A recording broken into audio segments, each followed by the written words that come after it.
Good evening, everyone. The final day of off-road racing was at Bark River International Raceway.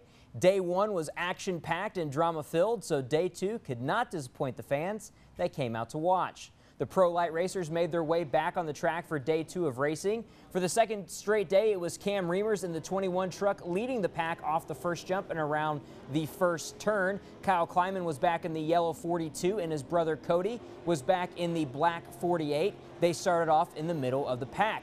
Cam Reimers and Luke Johnson were neck and neck for almost the whole race. Johnson tries to pass Reimers here, but is unsuccessful. Fast forward a lap, though, and this time Luke Johnson makes a great inside move in the same spot and takes the lead from Reimers. At the halfway point of the race, Mark Kleiman would have to pull off the course. He would not return after the restart. Though Kyle would come back, and eventually he gets, you see him here, he gets into fourth. He eventually gets spun out, and that would allow brother Cody to take fifth. Kyle would have to pull off the track. Luke Johnson, though, after finishing the day before in fourth place, would take the checkered today. The next race of the evening was the Pro 2 race.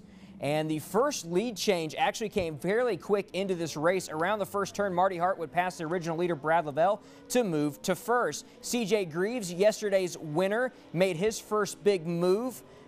This move got him into second and around Keegan Kincaid and close to leader Marty Hart. You saw it there, passing Kincaid and then getting close to Hart. Greaves eventually made a move to the front, and Keegan Kincaid would also pass Hart to move into second. Let the drama build. Yesterday's top three finisher, Doug Matag, though, would eventually have to pull out of the race. The race was still heated between yesterday's winner, CJ Greaves, and Keegan Kincaid on the white flag lap. But we'll see on but on the downhill turn, Keegan Kincaid would shoot the inside on CJ Greaves, and Kincaid would take the lead. Greaves tried one last attempt to pass Kincaid, and for a second it almost happened, but Keegan Kincaid would edge out the winner from yesterday, and he eventually went on to take the checkered flag. The Pro 4 race was the final event of the night, and it featured local driver Chad Horde in the 9 truck. The field was originally led by Scott Douglas in the number 7 truck, and of course there was some early colliding, but all drivers were good. Johnny Greaves in the 22 Monster would take the lead from Douglas, and CJ Greaves in the 33 would hold in third for the time being around the turn. CJ Greaves would eventually pass Douglas, and now the Greaves are in first and second place.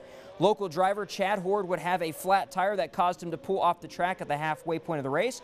But what they always say about good racers, you can't keep them down for long. Horde got the tire fixed and got caught back up to the pack before the restart. Checkered lap, and this is the closest race on the track. Johnny Greaves in lead when CJ Greaves tries to shoot the inside, but it doesn't work until Johnny makes too wide of a turn and allows CJ Greaves to swing inside just seconds before the finish line, capturing the checkered flag for the second time in 2 days. Local favorite Chad Horde would finish the race in fourth.